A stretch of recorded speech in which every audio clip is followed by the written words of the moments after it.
dari api yang membakar satu rumah, atau 70 kali lipat dari api yang membakar hutan 1000 hektar, atau mungkin 70 kali lipat dari api yang membakar 1 juta hektar. Bismillahirrahmanirrahim. Assalamualaikum warahmatullahi wabarakatuh.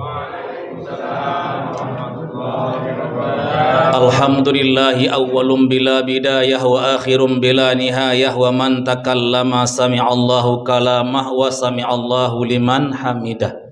Ashhadu an la ilaha illallah wa ashhadu anna muhammadar rasulullah. Allahumma salli ala Muhammad wa ala ali Muhammad wa ala ahli baitihi ajma'in, amma ba'du. Ma'asyiral muslimin wa zumratas salihin rahimakumullah. Bersyukur kita kepada Allah Subhanahu wa taala sebagaimana dikatakan oleh Bapak Ketua BKM kita, malam ini kita sudah masuk di 28 Ramadan. Tadi 27, insya Allah besok masuk di 28, hari Ahad 29, apakah hari Senin kita lebaran? Nah, gitu dia. Belum tahu. Karena kalau 30 kata pemerintah berarti hari Selasa. Berarti Ramadannya beda, Sawalnya juga beda. Tapi kita berharap mudah-mudahan Ramadan kita beda, tapi Sawalnya kita tetap sama.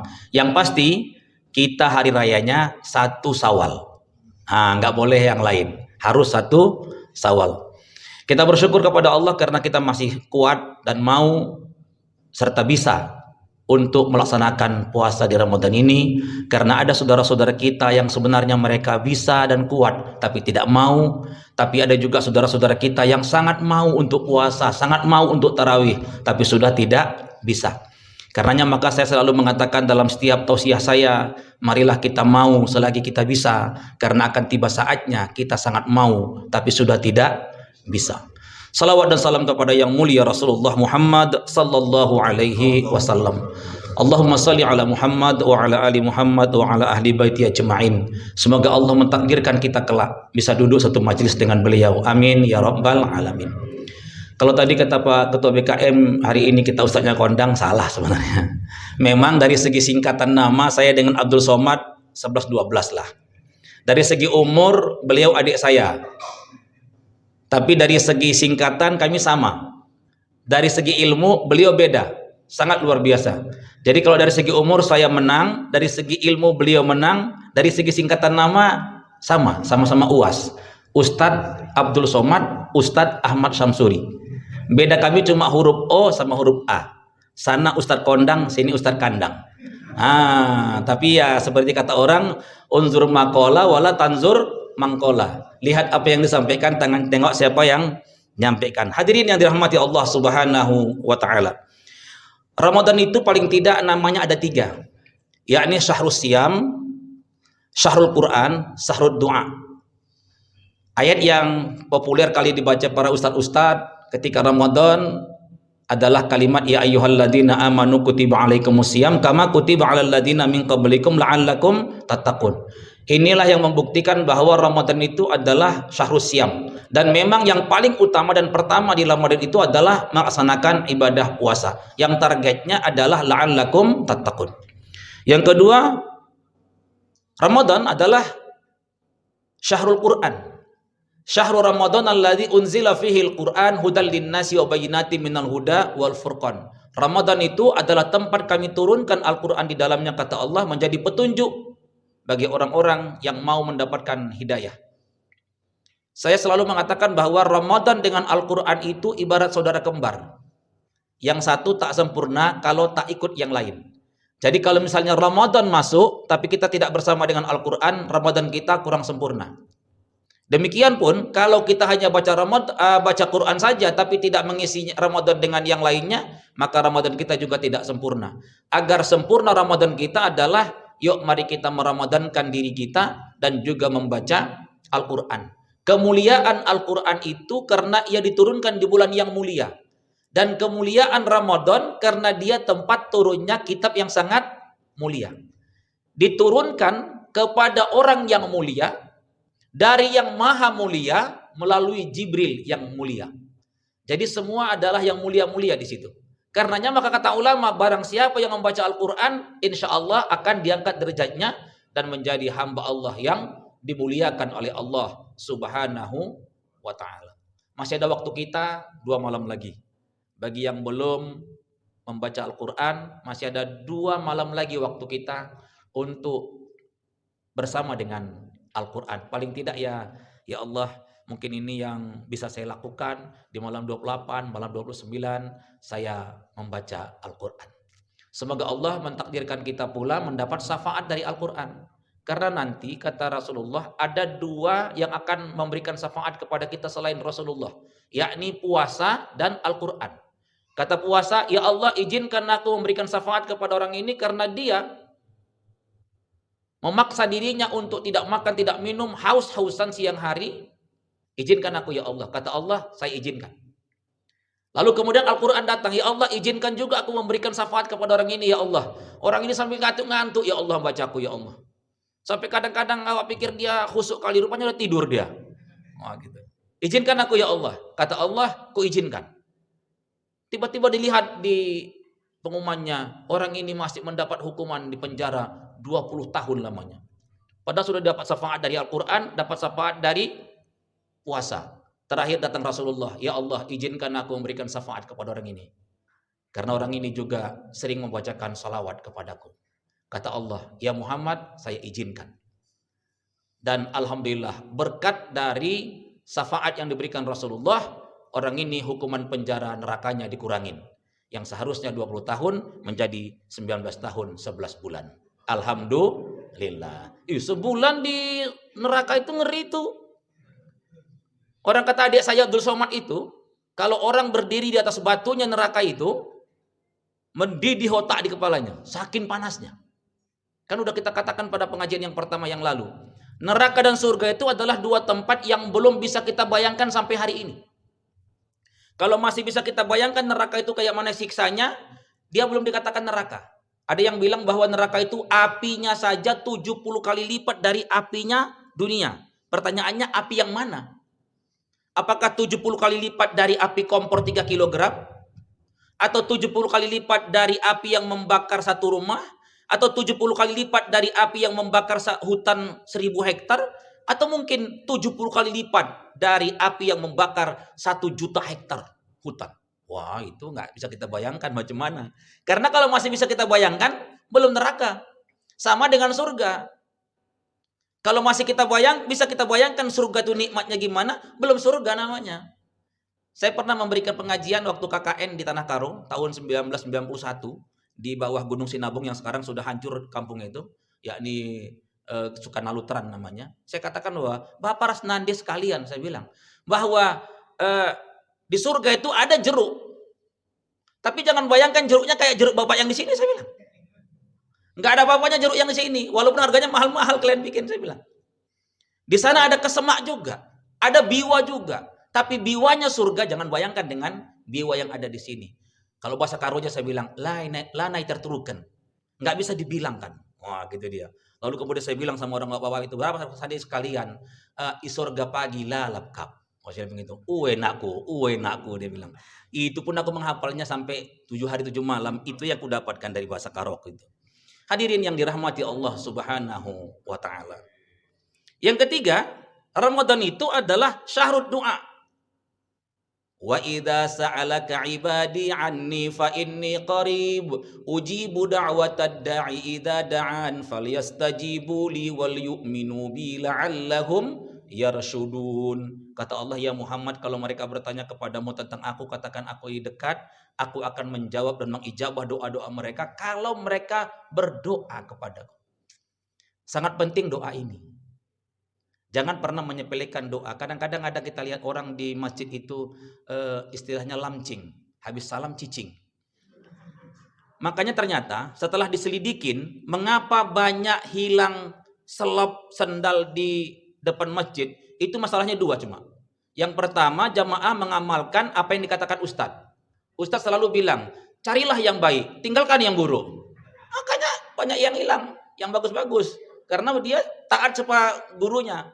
Kenapa kau ambil selop itu? Ini yang bagus, punyaku jelek. Kata ustadz tadi, tinggalkan yang jelek, ambil yang bagus. Yang kedua, kenapa sering hilang? Itu tadi, lamcing tadi, salam cicing, nggak tengok-tengok. Ditanya, kenapa kau bawa? Ih, aku kira tadi punya aku. Padahal punya dia sulap swallow, punya kawan tuh sulap bata. Kan beda itu kan. Kalau sama-sama swallow yang satu jelek, yang satu cantik, mungkinlah salah lihat. Ini enggak, bentuknya beda, harganya beda. Katanya salah ambil. Itu kelewatan juga itu. Kenapa ini? Kurang mau berdoa. Banyak kadang-kadang kita melihat, maaf ini, saya juga melihat ada di masjid kita ini kalau hari Jumat misalnya, ada orang-orang yang berlomba-lomba mengambil saf paling depan, tapi berlomba-lomba pulang duluan. Akhirnya dia melangkahi orang yang di saf kedua, saf ketiga. Ingat saudaraku sekalian bahwa dalam sholat itu bukan hanya ibadah, tapi adab juga. Al-adabu fauqal ilmi. Adab itu di atasnya ilmu. Banyak orang yang berlomba-lomba mencari keutamaan di saf yang pertama. Tapi begitu assalamualaikum, zikir pun dia enggak. Langsung cing lewat ke sana. Dilangkahinya pula awak, dilangkahinya yang tua-tua itu kadang-kadang.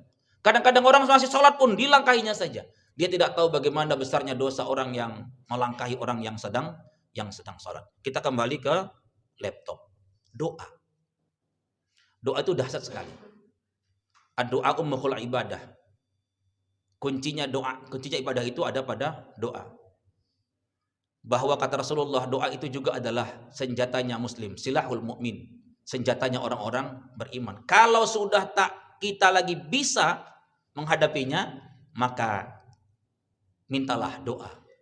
Mintalah kepada Allah Subhanahu wa taala. Doa yang penuh dengan keyakinan dan terus-menerus akan dijabah Allah. Ada sebuah kisah yang dulu udah pernah saya sampaikan juga di masjid kita ini, tapi saya yakin Bapak Ibu lupa karena memang begitu, semakin banyak dengar semakin banyak lupa. Ada seorang dokter bedah di Isfahan, Pakistan. Dokter bedah nomor 2 di Pakistan. Suatu hari beliau punya rencana dipanggil untuk melakukan seminar di sebuah kota. Beliau sengaja mencarter sebuah pesawat agar sampai tepat pada waktunya. Tapi ketika pesawatnya itu sudah di atas, terjadi kerusakan. Mau pulang ke belakang udah nggak mungkin. Terakhir mereka mendarat di sebuah bandara yang sangat kecil. Dokter ini kecewa sekali, marah kepada pemilik pesawat. Kenapa pesawat yang dia charter rusak seperti itu? Tapi karena dia mau memberikan seminar, dia kemudian mencarter mobil lain. Mobil yang dia yakin bisa menyampaikan dia ke kota itu untuk menyampaikan seminarnya. Apa yang terjadi? Beberapa jam dalam perjalanan tiba-tiba mobilnya mogok. Dan saat itu angin kencang, udara gelap karena sudah malam, hujan pun tiba-tiba turun lebat sekali. Akhirnya dia memutuskan untuk mengetok pintu seseorang di pinggir jalan itu bersama dengan supirnya. Mereka ketok, assalamualaikum, waalaikumsalam. Keluar seorang perempuan tua. Lalu kemudian kata perempuan itu, silakan masuk Bapak. Beliau silakan untuk masuk, dia kasih handuk, ganti pakaian, lalu kemudian dia berikan minuman. Dia layani 2 tamunya ini di ruang tamu, tapi kemudian dia bilang, maaf sebentar. Dia masuk kamar, dia bicara-bicara dengan seseorang di dalam kamar itu. Lalu kemudian dia datang lagi ke ruangan tengah, bincang-bincang lagi dengan 2 tamunya, ke kamar lagi. Itu aja kerja dia sepanjang malam itu. Akhirnya apa kata sang dokter? Ibu, dari tadi saya lihat ibu keluar masuk dari ruang tamu ke kamar. Di dalam kamar saya dengar ibu bicara dengan seorang. Siapa orang itu? Kata si ibu, orang itu adalah cucuku. Kenapa enggak dia keluar? Apa dia tidak mau menemui kami? Bukan, dia sedang sakit dan sakitnya sangat parah. Loh, sakit apa? Dia sakit penyakit dalam. Sudah dibawa ke dokter? Sudah. Terus apa kata dokter? Penyakitnya tak bisa disembuhkan kalau di kota kecil ini. Penyakitnya hanya bisa disembuhkan kalau dia dioperasi. Lalu kenapa tidak dioperasi? Kata ibu itu, dokter sini mengatakan bahwa hanya ada 2 dokter bedah terbaik di Pakistan yang bisa menyembuhkan orang ini. Menyembuhkan cucu saya ini. Orang itu satu dokternya ada di kota Isfahan itu. Dia sebutkan nama dokternya. Lalu kemudian, tapi saya tak punya duit. Saya tidak punya apa-apa kecuali hanya doa. Apa dia bilang? Setiap malam saya berdoa kepada Allah dalam sholat tahajud saya. Dalam setiap sujud saya berdoa kepada Allah. Meminta, ya Allah, pertemukan saya dengan dokter itu. Agar saya bisa untuk mengobati cucu saya ini. Mendengar itu, si dokter ini kemudian bersujud di hadapan si ibu. Dia bilang, "Ibu, sayalah dokter itu. Saya tadi begitu kesal pesawat saya rusak. Saya begitu kesal mobil saya ini rusak. Ternyata Allah sedang ingin mengabulkan doa ibu." Dan akhirnya si anak itu dan ibu itu dibawa ke kota untuk dioperasi, dan pengoperasinya adalah dokter yang tadi kesal dengan keadaan pesawatnya yang rusak dan juga mobilnya yang rusak.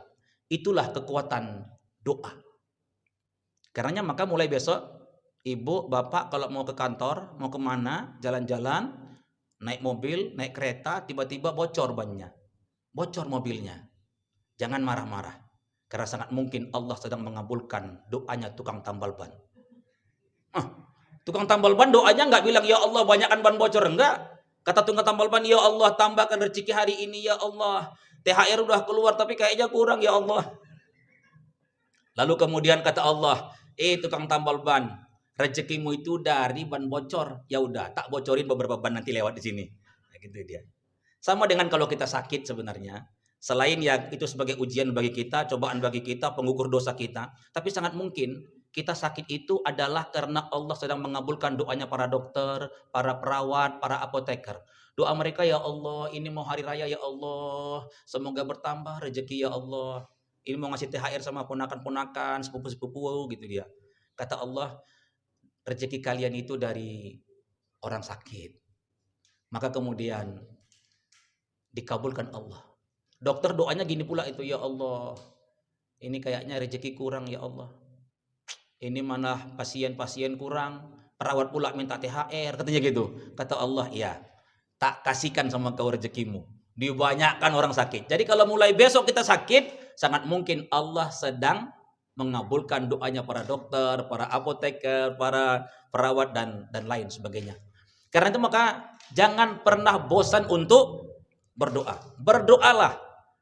Dan berdoa harus khusyuk, harus yakin bahwa Allah mengabulkannya. Yakinlah, karena kata Allah, "Wa idza sa'alaka 'ibadi 'anni fa inni qarib ujibu da'watad da'i idza da'an falyastajibu li wal yu'minu bi la'allahum yarshudun." Tak ada doa kita yang tak diijabah oleh Allah Subhanahu wa taala, apalagi doanya orang-orang yang sedang melakukan puasa.